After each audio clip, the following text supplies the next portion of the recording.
ഇങ്ങനെ ഒരു സംഭവം ഉണ്ടായ ഉടനെ ഓടിയെത്തിയ ആംബുലൻസുകളുണ്ട്, അതിലെ ആരോഗ്യ പ്രവർത്തകരുണ്ട്, നഴ്സുമാരുണ്ട്. അവരും നമ്മോടൊപ്പം ചേരുകയാണ്. ഒരുപക്ഷെ ജീവിതത്തിലെ ഏറ്റവും കേട്ടുകേൾവി പോലും ഇല്ലാത്ത ദുരന്തത്തെയാണ് നേരിട്ടത്.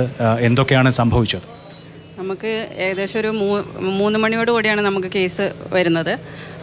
കേസ് വന്ന ഉടനെ തന്നെ നമ്മൾ ഫസ്റ്റ് വണ്ടി പുറപ്പെട്ടു. അതിൻ്റെ പുറകെ ഒരു 3 വണ്ടി വന്നു. തൊട്ട് പുറകെ തന്നെ ബാക്കിയുള്ള 2 വണ്ടികളും കൂടെ വന്നു.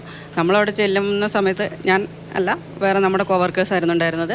അവരവിടെ ചെല്ലുന്ന സമയത്ത് വെളിച്ചമില്ല, ഫുൾ ചെളിയിലൊക്കെ ഇങ്ങനെ കിടക്കുകയാണ്. അപ്പോൾ അതിൻ്റെ ഇടയിൽ നിന്ന് നമ്മൾ പേഷ്യൻറ്റിനെ നമുക്ക് രക്ഷിച്ച് കിട്ടിയ പേഷ്യൻസ് എല്ലാം എടുത്ത പേഷ്യൻ്റെ കൈ 2ഉം ഫ്രാക്ചർ, തല അവിടെയൊക്കെ, പിന്നെ മുഖത്തൊക്കെ മുറിവായിട്ട് അതിനകത്തൊക്കെ അട്ടയിരിക്കുന്ന ഒരു സ്ഥിതിവിശേഷമായിരുന്നു. പിന്നെ എടുത്ത പേഷ്യൻ്റാണെങ്കിൽ ഛർദ്ദിക്കുന്നത് ഫുള്ളും മണ്ണ്, അങ്ങനെയൊക്കെയുള്ള പേഷ്യൻസിനെയാണ് നമ്മൾ എടുത്തത്.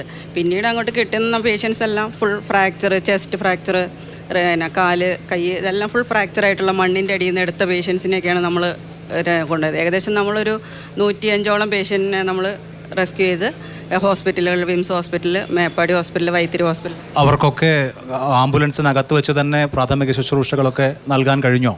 നമുക്ക് കൊടുക്കാൻ സാധിച്ചിട്ടുണ്ട്. ഓക്സിജൻ ആവശ്യമുള്ളവർക്ക് ഓക്സിജൻ, പിന്നെ നമുക്ക് CPR അങ്ങനെ കൊടുക്കേണ്ട വന്നിട്ടില്ല.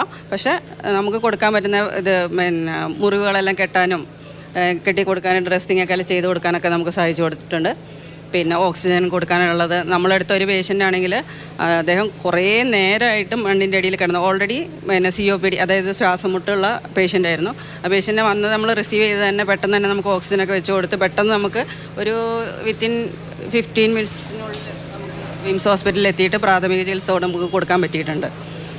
പിന്നെ നമുക്ക് കിട്ടിയത് ഒരു കുഞ്ഞിനെയായിരുന്നു. പക്ഷേ അത് ഒരു റെസ്ക്യൂ ചെയ്ത് കൊണ്ടുവന്ന ഒരു കുഞ്ഞിനെ, അത് ഞങ്ങൾ 2 സ്റ്റാഫ് കൂടെ ചേർന്നിട്ടാണ് നമ്മൾ കൊണ്ടുപോയത്. ഒരു കുഞ്ഞിനെ കൊട്ടയിൽ കൊണ്ടുവന്ന ഒരു കുഞ്ഞിനെ, അതിന് നമ്മൾ 2 സ്റ്റാഫ്, കുഞ്ഞിന് പ്രത്യേകിച്ച് കുഴപ്പമൊന്നും ഉണ്ടായിരുന്നില്ല. പക്ഷേ കുഞ്ഞ് പേടിച്ചിരുന്നു. അപ്പം നമ്മൾ വേഗം തന്നെ കൊണ്ടുവന്ന് മേപ്പാടി ഹോസ്പിറ്റലിൽ, അവിടെ പീഡിയാട്രീഷ്യൻ ഉണ്ടായിരുന്നു, അവിടെ കൊണ്ടുവന്ന് നമ്മൾ കാണിച്ചു. പിന്നെ അങ്ങനെ നമ്മൾ ഏകദേശം ഒരു 105ഓളം പേഷ്യൻറ്റിനെ നമ്മൾ ഈ കുഞ്ഞിൻ്റെ മാതാപിതാക്കളെയൊക്കെ മാതാവുണ്ടായിരുന്നു. മാതാവിനെ തൊട്ട് മുന്നേ റെസ്ക്യൂ ചെയ്ത് കൊണ്ടുവന്നു. അതിൻ്റെ തൊട്ട് കൂടെ തന്നെ കുഞ്ഞിനെയാണ് റെസ്ക്യൂ ചെയ്ത് കൊണ്ടുവരിക ചെയ്തത്.